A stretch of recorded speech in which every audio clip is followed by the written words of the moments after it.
네, 안녕하세요. 감정평가사가 되자 안평가사입니다. 자, 지금 시간에는 우리 35회 합격하신 김민경 평가사님의 합격 수기를 찍어보도록 하겠습니다. 자, 김민경 평가사님은요, 무려 직장 병행으로 1년 7개월 공부하셔서 2년차로 합격한 거의 수험계에 흔치 않은 그런 이력을 가지신 분입니다. 안녕하세요. 안녕하세요. 네, 간단하게 소개해 주시겠어요? 네, 안녕하세요. 저는 35회 감정평가사 합격한 김민경이라고 합니다. 혹시 뭐 나이나 학교 전공 이런 건 어떻게 되세요? 저는 92년생이고 대학은 이화여대 통계학과를 졸업했습니다. 네, 이번에 점수는 몇 점으로 합격하셨어요? 이번에 평균 59점으로 합격했습니다. 실무는 68.5점, 이론은 53점, 법규는 55.5점으로 합격했습니다. 이 정도면은 되게 고득점인데 혹시 석차도 확인하셨어요? 네, 16등 나왔습니다. 직장 다니시면서 이렇게 공부하셔서 2년 만에 16등까지 나오신 거 대단하신 것 같습니다. 처음에 진입할 때 각오 어땠어요? 시작하기로 마음을 먹었으면 끝까지 한번 해보자 라는 마음으로 진입을 했습니다. 공부 기간은 어느 정도로 잡고 시작했어요? 24년 2차까지만 생각했습니다. 그 이상은 생각하지 않았습니다. 자, 그럼 본격적으로 이제 직장인 분으로서 했던 고민들 이런 거에 대해서 집중적으로 여쭤볼게요. 직장 병행이 사실 대부분이 안 된다. 사실상 확률상 안 된다. 저는 어느 정도까지 얘기하냐면은 한 회차에 직장 병행하시면서 붙는 분이 한 5명 정도 될까 말까 싶거든요. 그럼 우리 접수하는 인원이 7,000명이잖아요. 7,000명 중에 5명이면 서울대 의대 가는 게 빠르지 않나 이런 생각도 하거든요. 이거를 퇴사 안 하고 해도 붙을 수 있을 거라고 생각했어요. 솔직히 처음에는 한번 1차 시험을 봐보자 라고 생각을 했고 1차 시험 붙고 나서는 가능할까라고 좀 의심을 하긴 했는데요. 제가 또 우연히 휴직 없이 직장 병행으로 합격하신 분을 알게 돼가지고 이게 가능하긴 하구나 라고 생각을 했습니다. 근데 그런 분은 어떻게 만났어요? 그 직장인 열품타 스터디에서 만났습니다. 그러면은 그분이 좀 뭐 노하우라도 전수해 주셨나요? 그분이 많은 말을 해주셨지만 그 중에 하나 기억이 나는 거는 오늘만 버티라고 하셨습니다. 그냥 오늘 하루만 버티자는 생각으로 하루하루를 버티다 보면은 시간은 금방 갈 거다. 그러니까 너무 미래를 생각하지 말고 오늘 하루를 열심히 해라 라고 말씀해 주셨습니다. 좋은 얘기네요. 네. 꼭 직장인에 국한된 얘기는 아닌 것 같아요. 이게 멀리 생각하면 답이 없거든요. 그래서 멀리 생각하면은 좌절만 하게 돼서 하루하루 열심히 하다 보면 지나고 나면 되게 많이 와 있거든요, 또. 네. 그런 의미 아니었나 싶습니다. 돌이켜 봤을 때 내가 직장인으로서 붙을 수 있었던 이유는 이건 것 같다. 한 3가지만 꼽아주실 수 있으세요? 첫 번째로 꾸준함이었고, 두 번째는 선택과 집중, 세 번째는 암기였던 것 같습니다. 일단 첫 번째로 꾸준함을 꼽아주셨어요. 네. 이거에 대해서 좀 더 어떤 이 꾸준함과 관련된 에피소드나 내가 이렇게까지 했었다. 이거 좀 소개해 주시겠어요? 일단 공부하는 내내 하루에 적어도 1시간은 하자라는 저만의 이제 원칙을 지켜서 뭐 아프거나 아니면 뭐 회식을 하거나 야근을 하거나 해도 집에 와서 적어도 1시간은 하고 잤던 것 같습니다.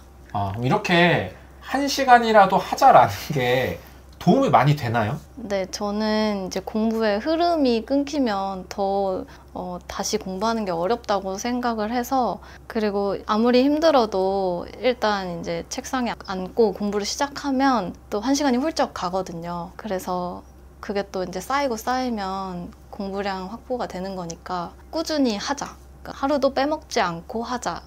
는 생각으로 했습니다. 알겠습니다. 근데 이렇게 직장인분들이 가장 힘들어하는 게 꾸준히 하기 어려운 이유가 나는 열심히 하고 싶지만 주변 환경, 뭐 회식, 야근 이런 것 때문에 꾸준히 하는 게 계속 방해받으니까 막 되게 스트레스 받아가지고 이거 진짜 좀 좌절감도 많이 막 들고 스트레스도 막 너무 심해지고 이러다 보면 공부를 점점 놓게 되시는 경우가 많은 것 같거든요. 이런 경우는 어떻게 대처했어요? 그러니까 외부 환경 때문에 너무 어려울 때는 뭐 아까 말씀드린 것처럼 1시간이라도 했고 이제 다음 날이나 주말에 이제 공부량을 더 채우려고 했습니다. 오히려 네. 하루하루 단위로 너무 예민하게 하기보다는 주 단위로 네. 목표를 채우려고 하면 좀 이렇게 매일의 스트레스는 좀 덜 받는다. 네네네. 알겠습니다. 직장인으로서 주 몇 시간 정도 공부를 꾸준히 하는 게 목표였어요? 저는 평일에는 4시간 이상, 주말에는 10시간 이상씩 해서 주 40시간을 채우는 것을 목표로 했습니다. 실제로 어떻게 좀 채우셨어요? 아니요, 대부분 채우지 못했고 30시간 이상은 꾸준히 했던 것 같습니다. 자, 두 번째로는 선택과 집중을 했다. 요거에 대해서 좀 더 자세하게 설명해 주실 수 있으세요? 네, 실무 같은 경우는 서브노트 이제 시중에서 구할 수 있는 서브노트를 하나 정해서 그것만 봤습니다. 그리고 문제는 시중에 있는 GS 스터디 문제를 유형별로 정리해서 반복해서 풀었습니다. 그러면은 실무는 그냥 서브 하나, 네, 그리고 문제집은 그냥 한 강사님의 GS 정도로만, 네. 이 정도로 선택과 집중을 했다라고 합니다. 그럼 이론은 어떻게 했어요? 이론도 교수님 책 중에서 가장 얇은 거 하나 선택해서 그거를 이제 열심히 봤습니다. 그리고 또 시중에 있는 의의 노트를 구해서 제가 좀 더 외우고 싶은 의의를 추가해서 달달 외웠습니다. 문제는 안 푸셨어요? 이론은 이제 주말에 가는 GS 말고는 따로 문제는 풀지 못했습니다. 그럼 이론은 기본서 읽는 거랑 의 외우는 거 외에는 특별히 더한 공부는 없다? 네. 알겠습니다. 자, 그 다음에 법규는 어떻게 선택과 집중하셨어요? 법규도 기본서를 딱 정해서 그 기본서만 받고 문제 같은 경우는 안평가사님 스텝 3로 공부했습니다. 딱 그 정도만 반복해서 마스터하고 그냥 시험장 들어갔다? 네. 이렇게 얘기를 들어보면 실무 외에는 이론이랑 법규는 내용 공부를 주로 하고 문제풀이는 사실상 거의 안 한 것 같거든요. 네. 왜 이런 식의 전략을 취했어요? 문제를 풀기 위해서는 기본 이론이 머리에 이제 다 들어 있어야 되는데 저는 너무 암기가 안 돼 있어서 암기를 먼저 해야 되겠다고 생각을 했습니다. 문제를 안 풀려고 한 거는 아니고 네, 문제를 당연히 풀고 싶었지만 결국엔 시간이 부족했습니다. 시간 부족해서 일단 네. 기본 내용이라도 어떻게 잘 알아두면 네, 문제는 어떻게 잘 풀면 되겠지? 그 다음이라고 생각했습니다. 기본 개념을 먼저 익히는 게 더 중요하다고 생각했습니다. 물론 이렇게 시간이 없어서 문제를 안 풀었긴 하지만 이렇게 문제 안 풀어도 내가 붙을 수 있을까? 승산이 있을 거라고 생각한 거예요? 아니요, 끝까지 엄청 불안했는데 그래도 이제 시험 직전에 서브에 있는 내용들이 머리에 다 있으니까 문제를 풀진 않았지만 그 강사님 자료로 예시 답안은 많이 받고 목차를 외웠기 때문에 흉내를 낼 수는 있겠다라는 막연한 자신감은 있었습니다. 하지만 문제를 안 풀었다 뿐이지 답안은 많이 봤으니까 내가 알고 있는 걸로 저 정도는 비슷하게 구현할 수는 있지 않을까? 네. 이 정도 느낌. 네, 처음에는 이제 이해를 하려고 노력을 했고 토요일 날 GS 가서 현출하는 연습을 했는데 이게 이해를 바탕으로 저의 단어로 설명을 하다 보니까 좀 답안이 좀 별로다라는 생각이 들었어요. 그래서 이제 기본서에 있는 그 교수님들의 문장과 단어로 답안을 채우는 것이 중요하겠다라고 느꼈고 그때부터는 이제 암기를 하기 시작했습니다. 교수님들의 단어나 그런 문체를 쓰기 위해서는 암기해서 쓰는 수밖에 없었으니까. 네. 근데 암기 위주의 공부를 하면 어려운 게 내가 이게 이해가 안 되는데 내가 이거를 외워야 된다라는 것 자체가 되게 고통스럽잖아요. 네. 이거는 어떻게 생각하세요? 진짜 힘들었고 힘들지만 이제 시간이 없기 때문에 외워야 된다라는 생각이 들었고 결과적으로 지금 생각해보면 그 힘든 순간순간들이 헛되지 않았다. 결국에는 그걸 지나왔기 때문에 시험 전에는 다 외울 수 있었던 것 같습니다. 그럼 그냥 뭐 꾹 참고 외우는 수밖에 없어요? 저도 이게 외워지는 건가? 의심을 많이 했었는데 이제 다년차 분들께 한번 여쭤봤어요. 이게 2년 안에 외워지는 건가요? 했는데 모두 다 외워집니다. 진짜 되니까 한번 해보세요 라고 말씀하셔서 할 수 있는 건가 보다 라고 생각하고 그냥 했습니다. 될 거라는 믿음으로 네. 반복했더니 막상 다 되더라? 결국엔 되더라. 알겠습니다. 자, 이렇게 해서 우리 김민경 평가사님이 직장인으로서 붙을 수 있었던 가장 중요한 이유들에 대해서 얘기해봤고요. 이제 잠시 쉬었다가 우리 1차 공부 방법부터 구체적인 공부 방법 얘기 들어보도록 하겠습니다. 네, 안녕하세요. 감정평가사가 대자의 안평가사입니다. 자, 이번 시간에는 35회 직장 병행, 심지어 무휴직입니다. 휴직하지 않고 우리 2차 시험에 합격한 김민경 평가사님과 합격수기 찍고 있습니다. 자, 이번 시간에는 1차 공부에 대한 얘기를 좀 해볼게요. 평가사님, 제가 아까 사전 인터뷰 할 때 1차를 이제 12월에 진입하셔서 4개월 정도 공부하고 합격했다, 이렇게 얘기해 주셨습니다. 맞나요? 네, 맞습니다. 네, 일단 점수부터 좀 알려주시죠. 회계는 65점, 경제 87.5점, 민법 85점, 감감법 92.5점, 부언론 72.5점 해서 평균 80.5점으로 합격했습니다. 자, 혹시 요거 1차 과목에 베이스가 좀 있으셨을까요? 제가 대학 때 경제학을 복수 전공을 해서 미시, 거시학은 들은 적이 있고요. 회계는 한 1년 정도 전에 신용분석사 공부를 했었어서 회계, 경제는 베이스가 있었습니다. 네, 알겠습니다. 약간 베이스가 있었던 거는 기억해 주시고요. 우리 4개월이지만 그 4개월의 공부 어떤 시기별 비중, 공부 순서 이런 건 어떻게 됐나요? 공부 순서는 부언론, 민법, 회계, 경제, 감감법 순으로 공부를 했고요.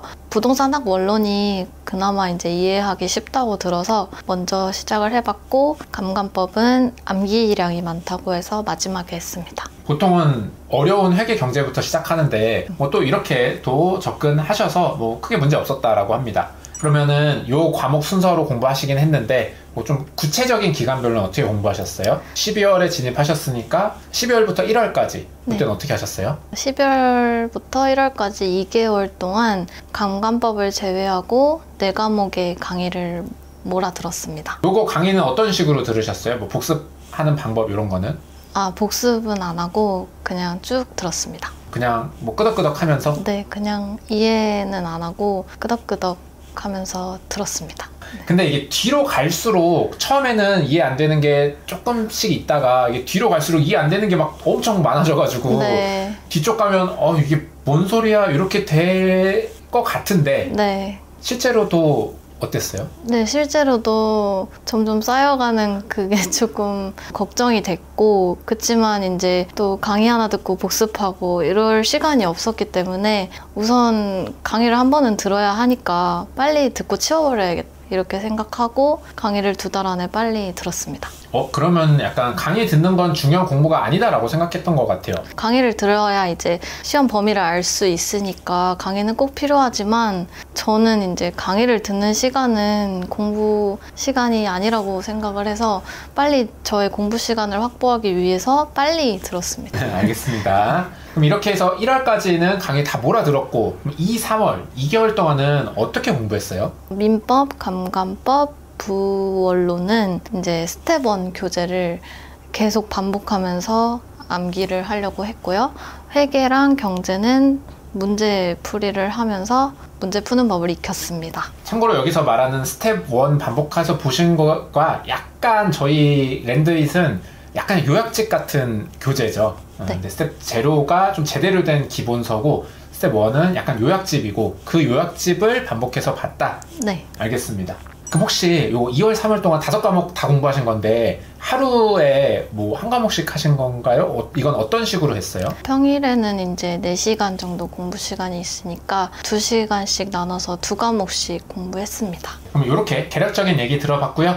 돌이켜 봤을 때 직장인으로서 내가 4개월 만에 합격할 수 있었던 가장 중요한 이유를 딱 하나만 꼽으면 뭔 것 같아요? 직장인은 시간이 없다 보니까 강의를 최소화하고 개인 공부 시간을 최대한 확보했던 게 가장 중요한 요인이었던 것 같습니다. 그러면 강의를 많이 안 들었나 봐요? 네, 저는 각 과목당 강의를 1개씩만 들었습니다. 그러면 혹시 과목별로 하나씩은 뭐 들었어요? 회계는 문풀 강의를 들었고요. 그리고 나머지 경제, 민법, 감감법, 부동산학 원론은 스텝 1만 들었습니다. 랜드잇에서 이제 가장 이제 시험에 빈출되는 걸로만 요약해둔 그 강의만 들었다라고 합니다. 그러면 과목별로 1개씩만 듣고 나서는 어떻게 공부했어요?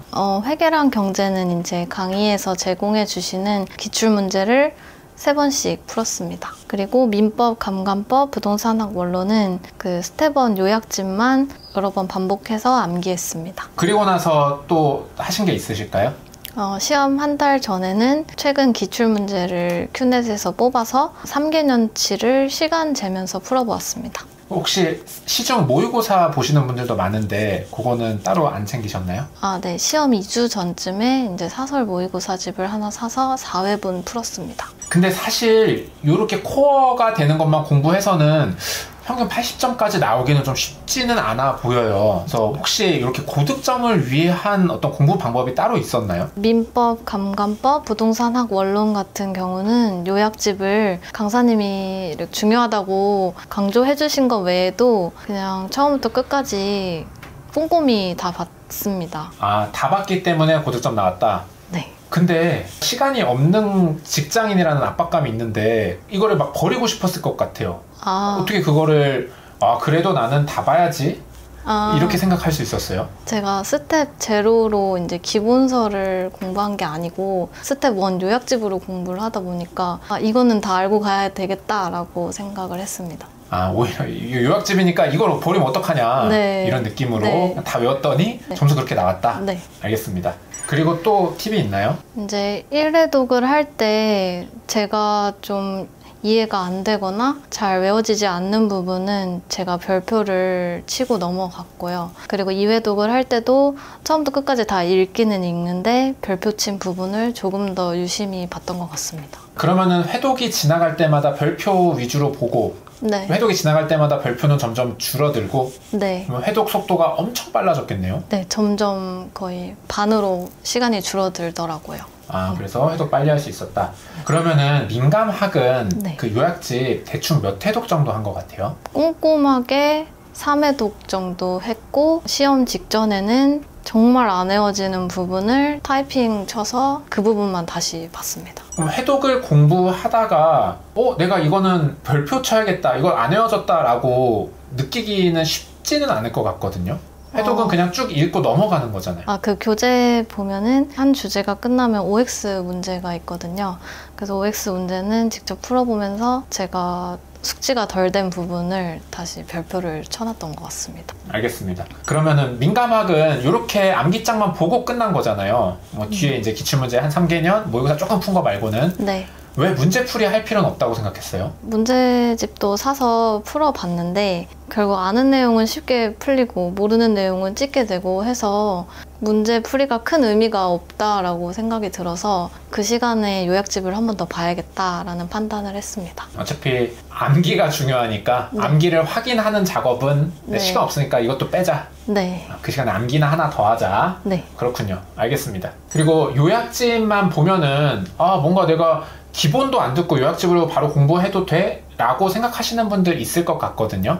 요거는 실제 공부해보니까 어땠어요? 요약집이 기본서보다 얇은 거지 충분히 두껍고 충분한 내용을 담고 있어서 요약집으로도 충분했던 것 같고요. 그리고 민법 같은 경우는 내용 설명이 자세히 돼 있어서 이해에 도움이 됐고 감감법이나 부원로는 개인적으로는 이해할 내용은 크게 많지 않아서 괜찮았던 것 같습니다. 네, 알겠습니다. 그 다음에 회계랑 경제. 그 중에서 이제 회계부터 한번 해볼게요. 얘네들은 이렇게 요약집을 외워서 해결할 수 있는 애들은 아니잖아요. 네. 자, 회계 같은 경우는 뭐를 어떻게 반복해서 공부했어요? 저는 스텝 4 기출문제집을 반복해서 풀었습니다. 시간이 없어서 분계나 개념 이해할 시간은 갖지 못했고요. 문제 푸는 스킬, 문제 푸는 법을 또 외우려고 노력했던 것 같습니다. 이게 이제 회계를 좀 짧게 공부하시는 분들의 공통점인 것 같아요. 분계나 이런 거보다는 이 문제 풀 수 있는 유형들 빨리빨리 외워가지고 빨리빨리 문제 풀게 하고 만약에 이 유형 적용해서 안 풀린다 하면 그냥 버리고 네. 이렇게 하신 거 맞나요? 네, 너무 어려운 유형은 좀 버렸습니다. 알겠습니다. 근데 그 스텝 4가 단원별로 기출문제를 이제 다 유형별 쪼개놓은 거잖아요. 요것만 반복해서 풀어도 충분하셨어요? 스텝 4가 이제 유형별로 개념을 익히기에는 정말 좋은 자료였고 그래서 이제 스텝 4를 3회독 한 이후에 제가 처음으로 이제 기출문제 큐넷에서 뽑아서 40분 재고 풀어봤는데 아직도 기억이 나는 게 40점이 나오는 거예요. 저는 유형별로 다 숙지가 됐다고 생각을 했는데 막상 이제 여러 주제가 섞여 있는 문제를 풀다 보니까 바로바로 풀이법이 떠오르지도 않고 시간 관리도 잘 안 됐습니다. 그래가지고 그때부터는 이제 기출문제랑 모의고사 문제를 구해서 시간 재고 쭉 푸는 연습을 했습니다. 논점이 섞여져 있는 것도 빨리빨리 대처하는 훈련을 한 거군요. 네. 혹시 조금 더 회계 다른 팁들은 없을까요? 유형별로 이제 개념 숙지를 한 다음에 시험장에서 어떻게 풀지를 좀 생각을 해놔야 되는 것 같아요. 그래서 저 같은 경우에는 말 문제 먼저 쭉 풀고 그리고 원가 회계를 먼저 풀고 재무 회계를 푸는 방식으로 풀었습니다. 근데 이제 풀 때에도 딱 봐도 바로 안 풀릴 것 같다 하는 거는 그냥 과감하게 넘어가고 나중에 다시 돌아와서 풀었습니다. 그럼 말 문제 원가 재무 순으로 푼 그 기준은 뭐예요? 말 문제는 딱 봤을 때 풀리는 문제는 풀리고 모르는 건 모르는 게 명확해서 먼저 빨리 풀고 넘어갔고 그다음에 원가는 이제 문제수가 적고 저는 개인적으로 원가가 좀 더 재밌었기 때문에 원가를 먼저 푸는 전략으로 갔습니다. 알겠습니다. 자, 그럼 요약하면 회계 같은 경우는 논점별 기출문제집을 반복해서 풀고 물론 이제 베이스가 있으셨기 때문에 바로 이렇게 문제풀이로 들어가신 거예요. 스텝 4를 반복해서 풀고 마지막으로 모의고사랑 기출문제 실제 보면서 문제 푸는 순서 이런 스킬 같은 거 연습하면 되겠다. 네. 네, 알겠습니다. 자, 그럼 마지막으로 경제. 경제도 이렇게 민감학처럼 이렇게 요약집 달달달 외워서 푸는 건 아니잖아요. 오히려 회계랑 좀 비슷하면서도 근데 경제는 또 회계처럼 문제풀이법을 외우는 공부는 또 아닐 것 같단 말이죠. 네. 경제는 어떤 식으로 공부했어요? 경제는 어쨌든 문제를 풀려면 이해가 바탕이 되어야 한다고 생각을 해서 기본서와 문제집을 같이 두고 주제별로 기본서 한번 읽고 문제 쭉 풀어보고 항상 기본서와 문제집을 같이 두고 공부했던 것 같습니다. 경제는 회계처럼 문제 유형별 풀이법을 외워서는 네. 안 돼요? 네, 경제는 문제가 너무 다양하게 나올 수 있기 때문에 완벽하게 이해를 해야만 풀 수 있다고 생각합니다. 경제는 우리 스텝 1 교재, 이론이랑 기출문제집 같이 있는 거 요거 몇 회독 정도 했어요? 3번 정도 풀었습니다. 근데 이제 경제는 기본 강의 듣고 내가 문제를 푼다고 해도 다음 회독 때 기억이 안 나는 경우가 되게 많거든요. 네. 요럴 때는 어떻게 해결했어요? 경제는 모르는 논점은 기본 강의를 다시 들었습니다. 그 부분만. 뭔가 공부를 대체로 암기로 해결하시는 분인데도 경제만큼은 내가 잘 모르면 암기가 아니라 기본 강의 듣고 이해하고 넘어가셨나 봐요. 네, 맞습니다. 네, 알겠습니다. 이렇게 했더니 경제 87.5점 받았다라고 하십니다. 이렇게 해서 회경 민간부 어떻게 공부하셨는지 얘기 들어봤습니다. 우리 잠시 쉬었다가 이제 진짜 합격 수기죠. 실무 공부에 대한 얘기 들어보도록 하겠습니다. 네, 안녕하세요. 감정평가사가 되자 안평가사입니다. 자, 이번 시간에는 우리 35회 시험에 직장병행 무휴직으로 시험에 합격한 우리 김민경 평가사님과 합격수기 진행하고 있습니다. 김민경 평가사님이 2년차에 평균 59점, 16등 하셨어요.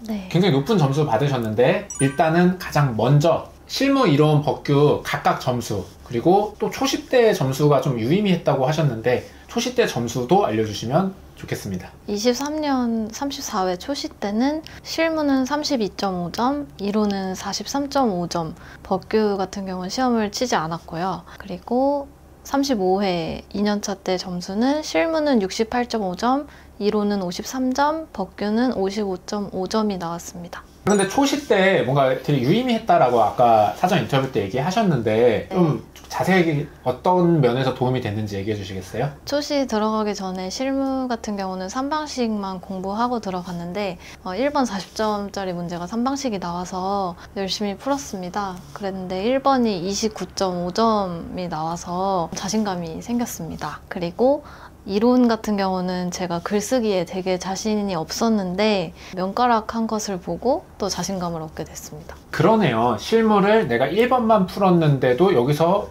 퍼센티지가 너무 잘 나오니까 이대로 나중에 공부 더해서 2, 3, 4 풀면 되겠구나. 네. 알겠습니다. 자, 그러면 시기별 공부, 이제 과목별 비중도 궁금한데요. 일단 처음은 1차 끝나고 시작했죠. 4월부터 한 초시 볼 때 6월까지 이때는 실무 이론 법규 비중은 어느 정도 됐어요? 초시 전까지는 실무랑 이론만 했고 비중은 6대 4 정도 했습니다. 아, 법규는 안 했어요? 네, 법규는 시간이 없었습니다. 네, 알겠습니다. 그러면은 6대 4 할 때 실무는 뭘 어떻게 했어요?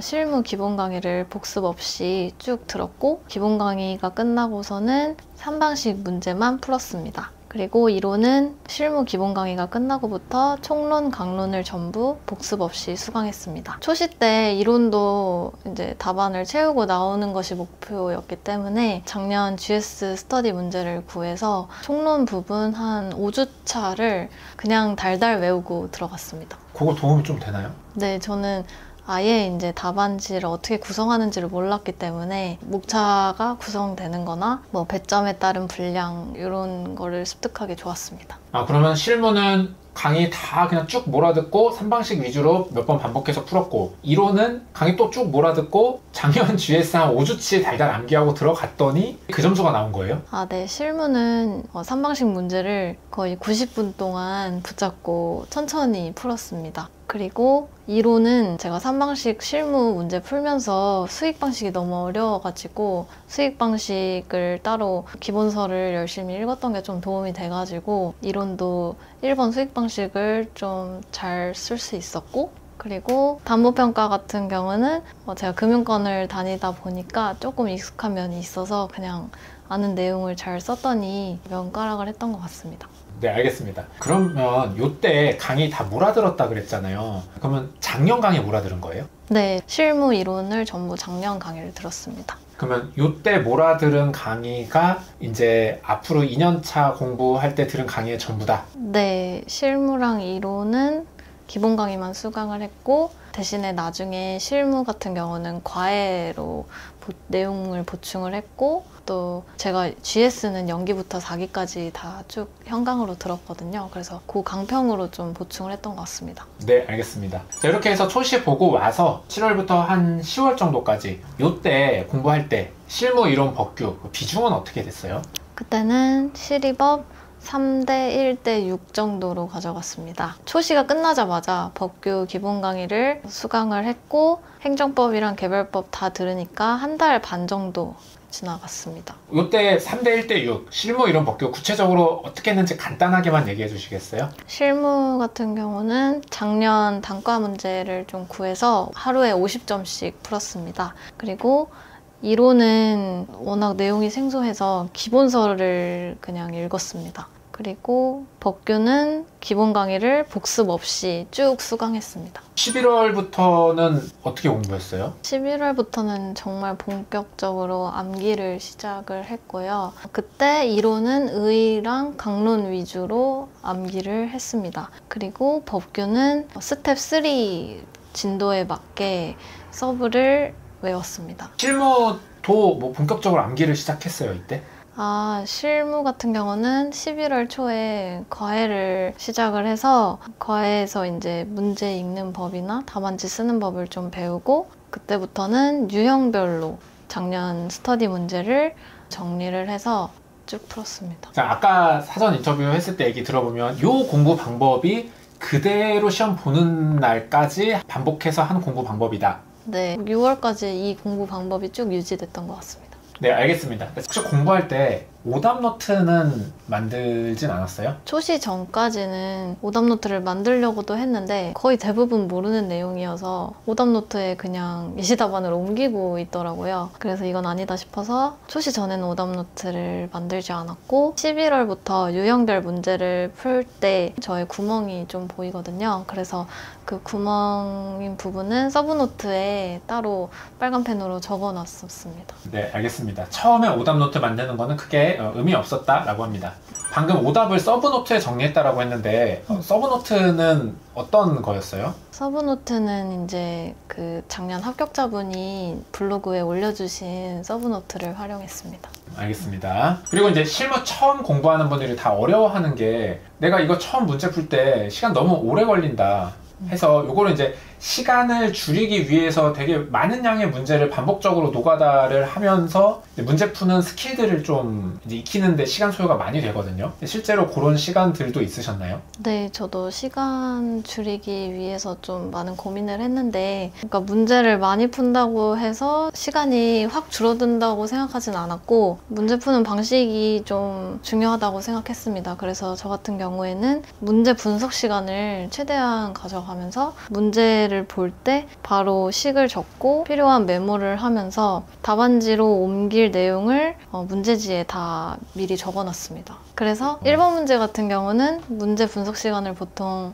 15분에서 20분 정도 가지고 나서 답안지 작성을 시작했습니다. 그러니까 이 시간을 좀 빨리 줄일 수 있는 노하우가 미리 다 정리해놓고 펜 들면 쉬지 않고 쭉 썼습니다. 완전 분업을 완벽하게 하는 게 전략이었나 봐요. 네. 이렇게 분업을 하면 문제지를 뒤적뒤적 하는 시간도 좀 줄어들고, 이미 이 문제 분석을 하면서 답안지에 어떻게 쓸지를 머릿속으로 한번 정리를 하기 때문에 답안지를 쓸 때는 쉬지 않고 쭉 그냥 정리하는 식으로 작성할 수 있었습니다. 혹시 이렇게 해서 실제로 이제 문제를 되게 빨리 푸시긴 했는데, 얼핏 봤을 때는 문제에다가 한번 풀고 그거를 또 답안지 한 번 더 풀면 2번 푸는 거잖아요. 네. 여기에서 드는 시간보다 그거는 감수하더라도 요거를 분업해서 글씨만 빨리 쓰는 작업을 하는 게 결과적으로는 더 유리했다, 이런 건가요? 네.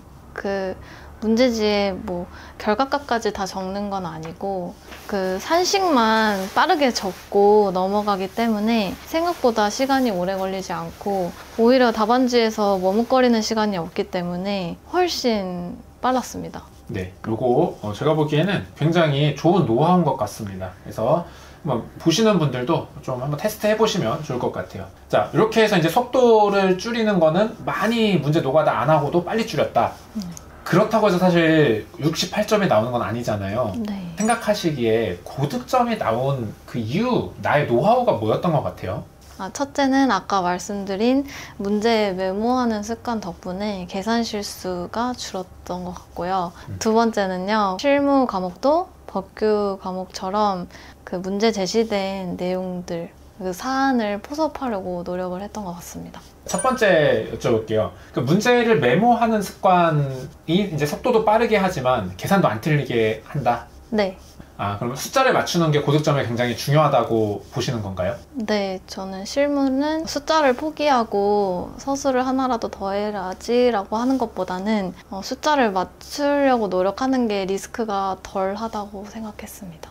네, 알겠습니다. 자, 그 다음에 이제 두 번째. 법규 문제처럼 포섭을 많이 해주려고 했다라고 하셨는데, 좀 예를 들어서 설명해 주실 수 있나요? 예를 들어 문제 2번에 물음 1 같은 경우는 시상가액 조정 기준을 서술하고 부적정한 이유를 쓰시오, 이런 문제가 나왔는데, 시상가액 조정 기준은 대목시신 모두가 알고 있지만 대목시신으로 목차를 잡고 문제에서 최대한 연결시킬 수 있는 부분들은 다 서술을 했고요.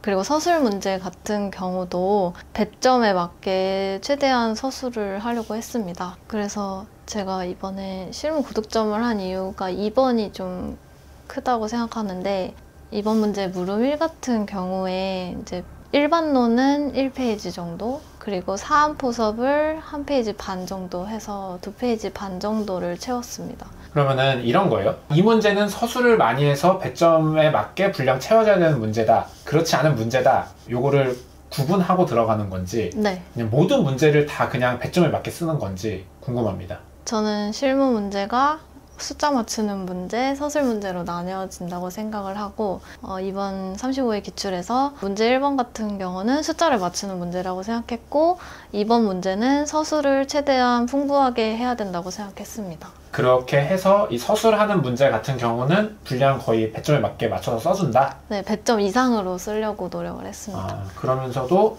일반론도 쓰고 포섭도 많이 하고. 네. 네, 알겠습니다. 근데 이렇게 서술 문제라고 생각한 거에 분량을 채우는 거는 사실 올해 같은 경우는 문제 좀 쉬웠잖아요. 누구나 이제 완주를 할 수 있다 보니까 서술 문제를 풍부하게 써주는 것도 시간이 괜찮았을 것 같은데, 예를 들어 31회처럼 완주 자체가 너무 힘들었다 하면 사실 서술하고 있다 보면은 시간이 없잖아요.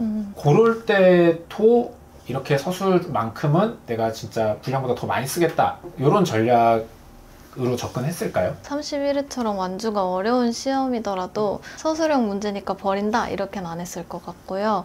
1번, 2번에 집중을 했을 것 같아요. 저는 이제 배점이 큰 문제는 득점 포인트가 많다고 생각을 해서 서술형 문제니까 버린다 이런 건 아니고 어떤 유형의 문제가 나와도 1번, 2번은 최대한 풀고 3, 4번을 좀 못 풀더라도 그렇게 풀었을 것 같습니다. 알겠습니다. 오히려 이제 문제가 어려우면 차라리 3, 4번을 거의 이제 반 포기하더라도 네. 이런 전략으로 1, 2번 점수 잘 받는 전략으로 갔었을 거다. 네, 알겠습니다. 맞습니다. 그래서 저는 어떤 문제가 나와도 1, 2, 3, 4 순서를 지켰을 것 같고 실제로 이번 시험에서도 4번 문제에 좀 많은 시간을 할애하지 못해서 4번 문제는 3.5점 득점했습니다. 그리고 계산기에 대해서도 좀 해줄 얘기가 있으시다고요? 네, 제가 34회 기출을 보면서 34회 2번 같은 경우는 공학용 계산기 리스트 기능을 사용하지 않으면 시간 내 완주하기가 어려운 문제가 나왔어서 리스트 연습을 수시로 했습니다. 그러면 계산기는 어느 기능까지 연습해야 되는 것 같아요? 계산기는 리스트랑 솔브랑 현금 등가는 숙달되도록 계속 연습했습니다. 네, 알겠습니다. 네, 그럼 마지막으로 우리 이 영상을 보고 있는 수험생분들에게 해줄 만한 얘기가 있다면요? 실무를 숫자 맞추는 문제 그리고 서술형 문제를 좀 나눠서 접근했으면 좋겠고 3방식 문제랑 보상 문제는 숫자를 맞추는 연습을 하고 또 서술형 문제는 배점 이상으로 서술을 채우고 또 문제 제시된 사안을 잘 포섭하는 연습을 하셨으면 좋겠습니다. 네, 알겠습니다. 이렇게 해서 짧은 기간 공부하셨음에도 점수가 잘 나온 몇 가지 노하우들 잘 얘기해 주셨고요. 잠시 쉬었다가 우리 이론 공부 방법 얘기도 해보도록 하겠습니다. 네, 안녕하세요. 감정평가사가 되자 안평가사입니다. 자, 지금 시간에는 직장 병행으로, 그것도 무휴직으로 합격하시면서도 무려 16등으로 2년 만에 합격하신 우리 김민경 평가사님과 인터뷰 진행하고 있습니다. 자, 지금 시간에는 이론 공부 어떻게 하셨는지 얘기 한번 들어볼게요. 이론 점수는 몇 점 나오셨어요? 53점 나왔습니다. 합격자 평균 정도? 네, 그 정도 나왔습니다. 네. 그럼 어떻게 이렇게 공부량을 최소화해서 합격자 평균 정도 받을 수 있었는지 한번 얘기 들어보도록 하겠습니다. 먼저 간단하게 전체 시기별 공부 방법 설명해 주시겠어요? 초시 전에는 총론, 강론, 기본 강의를 다 들었고 초시 때 뭐라도 쓰고 나오고 싶어서 GS 스터디 예시 답안을 5주차 정도 외웠습니다. 그리고 초시 이후에는 기본서랑 교수님 책 중에 가장 얇은 책을 골라서 회독하고 그리고 의의랑 총론은 기본 목차, 강론은 내용까지 전부 암기했습니다. 그리고 마지막 6월쯤에 이제 내용이 머릿속에 있을 때 기출문제를 한 10개는 정도 뽑아서 목차를 잡아봤습니다. 그럼 제가 좀 여쭤보고 싶은 게 문제풀이를 사실상 마지막 6월쯤에 하신 것 같아요. 네, GS 말고는 따로 풀진 않았습니다. 네, GS 얘기는 이따 또 한 번 더 해보고요. 그럼 왜 6월 전까지는 제대로 된 문제풀이를 하지 않으셨던 거예요?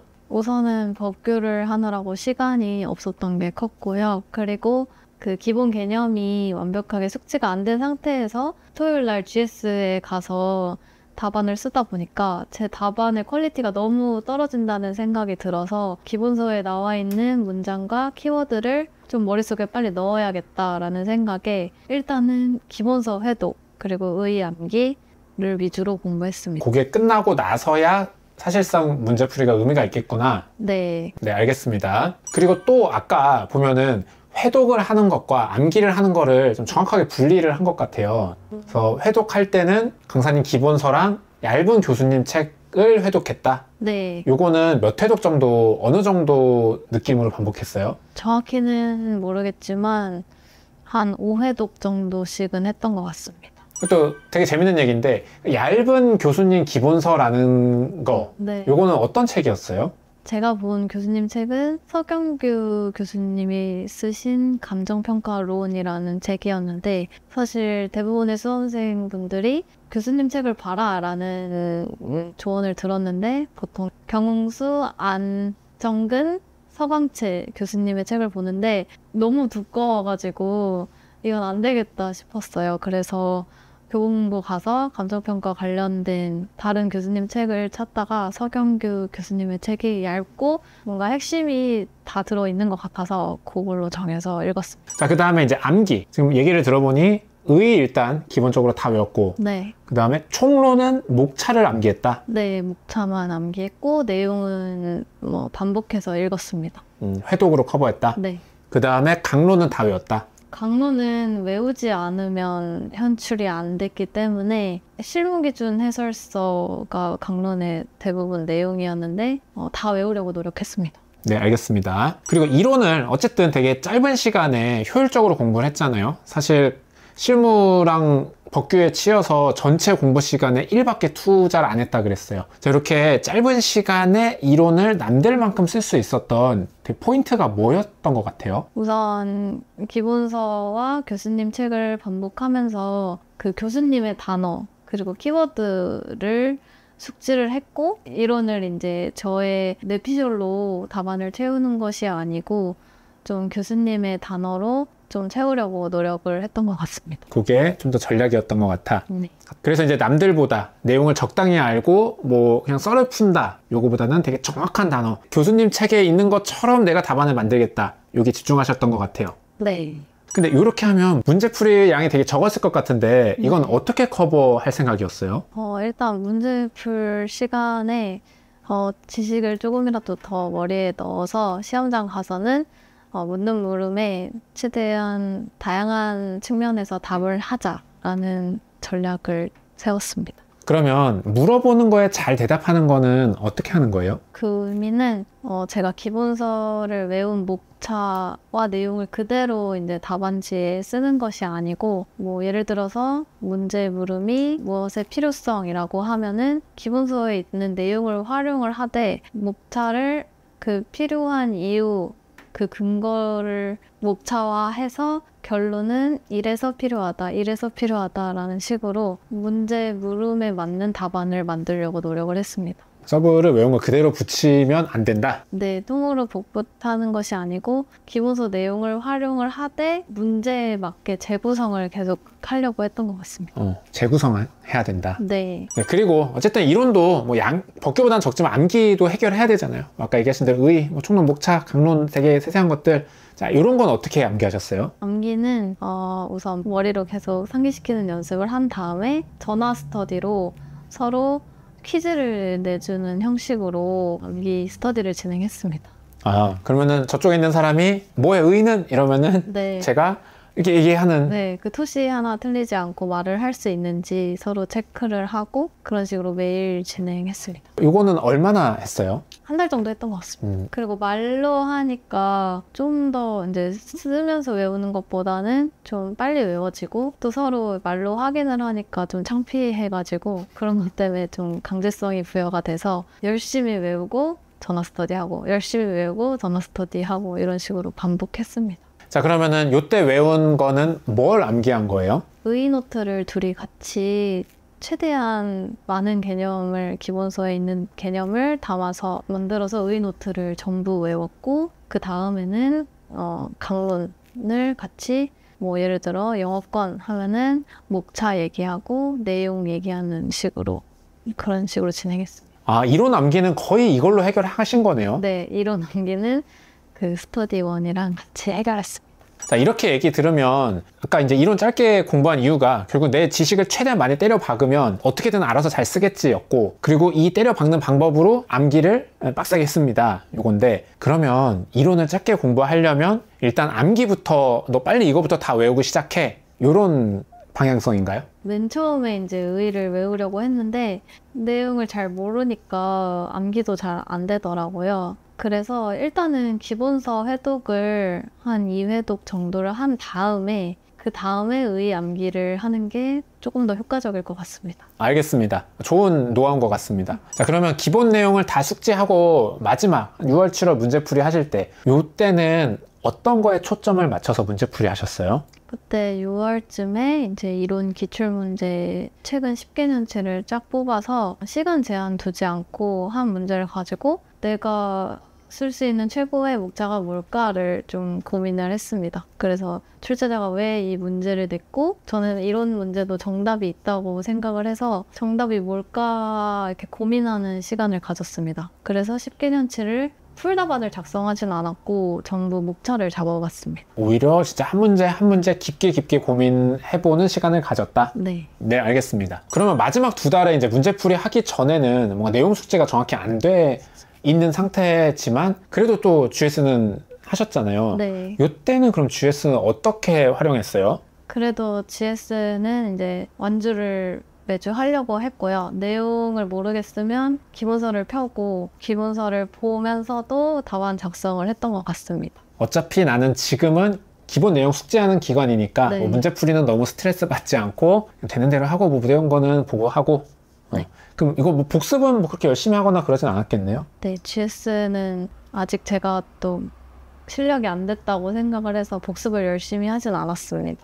그러면 이게 내 공부 스케줄, 그러니까 내 기본 내용 숙지하고 문제풀이 하는 스케줄이랑 GS 과정이랑 좀 많이 동떨어져 있어서 내가 GS 굳이 안 가도 될 것 같은데 이런 생각은 안 하셨어요? 네, 그래도 그 일주일에 한 번 현장에 가서 풀어보는 것이 실전 감각 익히는 데도 도움이 됐고 또 GS를 하고 나면 또 그 주에 마음을 다잡게 되더라고요. 그래서 긴장감 유지, GS를 하고 나면 좀 더 열심히 하게 되는 것도 있었고 그래도 GS에서 접한 문제에 대해서 어쨌든 그 100분 동안은 고민을 했었던 거니까 그런 것도 도움이 됐었고 또 잘 모르는 개념은 GS 끝나고 와서 기본서를 찾아보기도 했고 저는 GS도 큰 도움이 되었다고 생각합니다. 네, 알겠습니다. 자, 이렇게 해서 이론 굉장히 짧게 공부하고 남들만큼 합격자 평균 정도 받은 얘기 들어봤습니다. 우리 잠시 쉬었다가 다음 시간에 법규 공부 얘기 들어보도록 하겠습니다.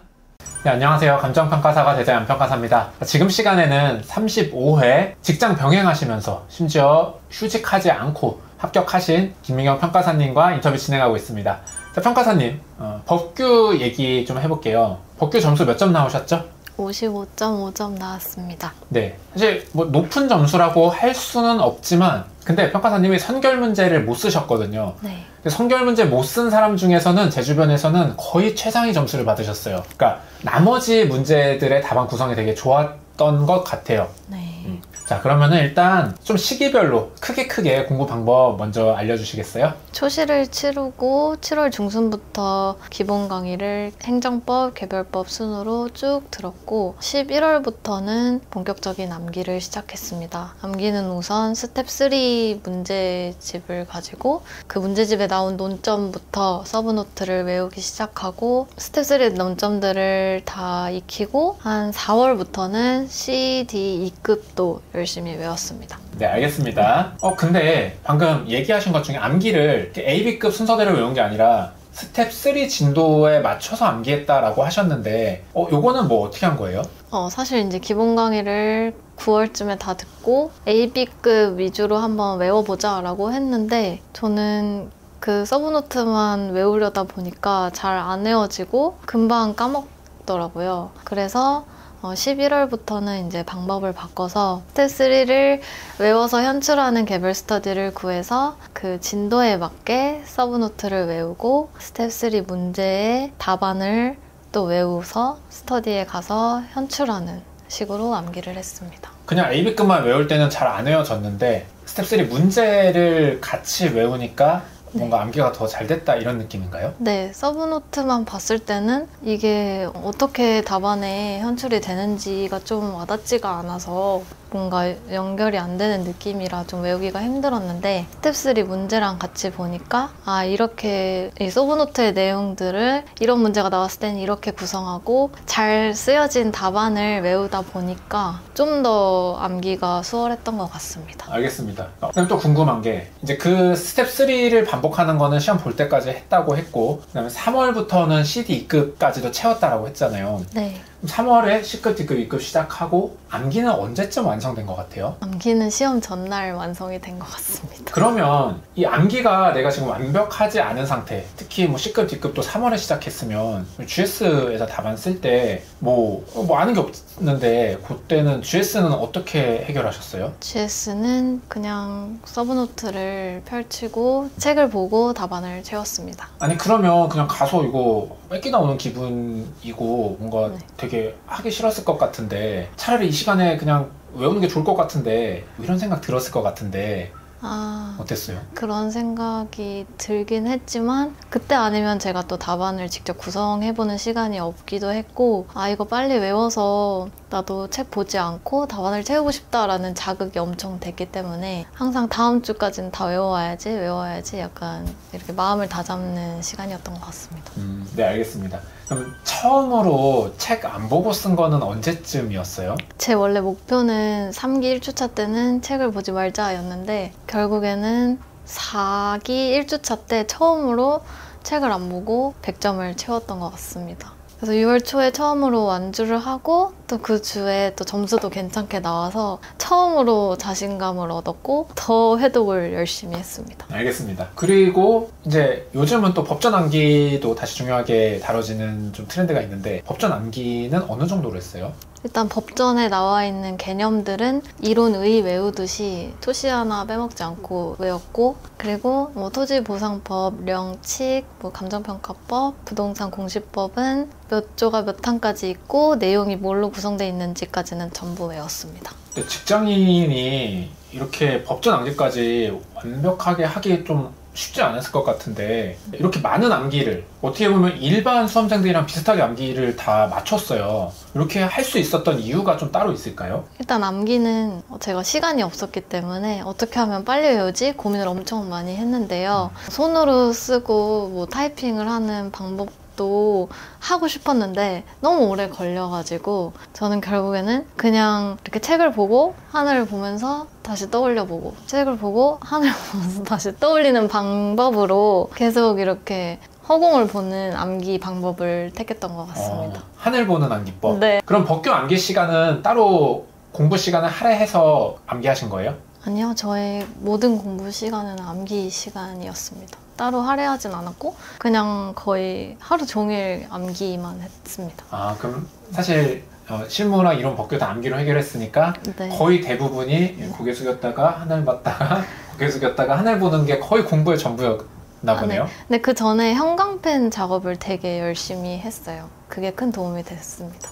형광펜 작업 뭔지 좀 자세하게 설명해 주시겠어요? 네, 우선 안평가사님 교재에 이렇게 네모 블럭이 잘 쳐져 있어서 그 네모 블럭을 잘 보이는 형광펜으로 일단 칠해줬고 그리고 목차 같은 수준은 같은 색깔로 다 칠하는 작업을 했습니다. 그렇게 하면은 이제 말로 외우는 이제 하늘을 보는 암기법에 되게 도움이 됐습니다. 그 네모의 크기와 목차가 어디에 있었는지를 약간 그림을 떠올리는 방식으로 외워져가지고 큰 도움이 됐습니다. 네, 알겠습니다. 혹시 또 다른 암기 노하우는 없었나요? 근데 처음부터 너무 완벽하게 외워야겠다라고 생각을 하면은 다음으로 넘어갈 수가 없고 한 번에 완벽하게 외우는 거는 거의 불가능하다고 생각을 해서 저는 한번 쫙 외워보고 또 다음 논점으로 넘어가고 그래서 회독수를 늘리려고 했습니다. 네, 알겠습니다. 그리고 문제풀이 관련해서는 스텝 3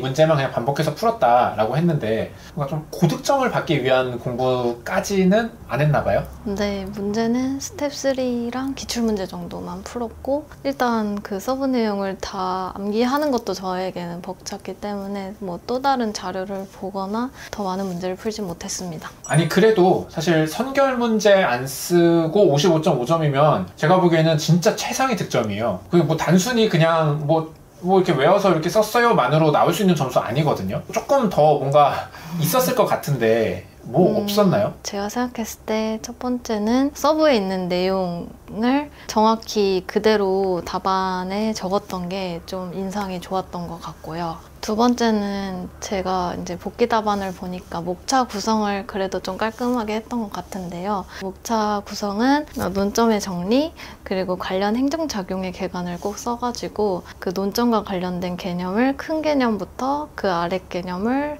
법전에 나와 있는 개념 그대로 쓰려고 했고, 그 다음에 이제 논점에 관해서는 학판, 검, 그리고 사안의 경우를 약간 거의 비슷한 분량으로 채우려고 노력했습니다. 네, 알겠습니다. 그 행정작용의 개관의 뭐 큰 개념부터 설명한다, 요거 좀 더 예시를 들어주실 수 있나요? 이번 35회 기출에서 2번 문제 같은 경우에 제가 행정작용의 개관에다가 취소소송의 의의 취지 근거, 그 다음 처분 등의 의의 취지 근거를 작성을 해줬습니다. 그래서 멀리서부터 이제 차근차근히 써주면서 오늘 답안 구성을 했다. 네. 그리고 또 궁금한 거는 학설 판례 검토를 비슷한 분량으로 써주려고 노력했다 그랬잖아요. 네. 근데 이제 쓰다 보면은 양을 줄이기 위해서 학설을 되게 대충 쓴다거나 이러는 경우도 수험생들 많은데 좀 뭔가 특별한 의도가 있었나요?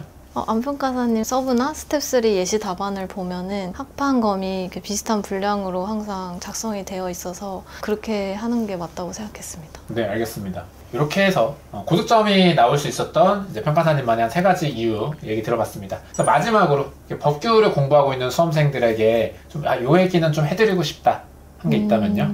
저는 이게 대체 외워지는 건지 정말 의심을 많이 했거든요. 근데 결국 시험 전날까지 계속 반복해서 외우다 보니까 결국에는 외워지더라고요. 그래서 진짜 꼭 외워질 테니까 포기하지 말고 암기를 좀 꾸준히 하셨으면 좋겠습니다. 네, 알겠습니다. 정말 힘이 되는 얘기죠, 이런 게. 네. 자, 이렇게 해서 법규에 대한 얘기 들어봤고요. 잠시 쉬었다가 생활편, 직장인으로서 이제 하루나 일주일 어떻게 보내셨는지 얘기 들어보도록 하겠습니다.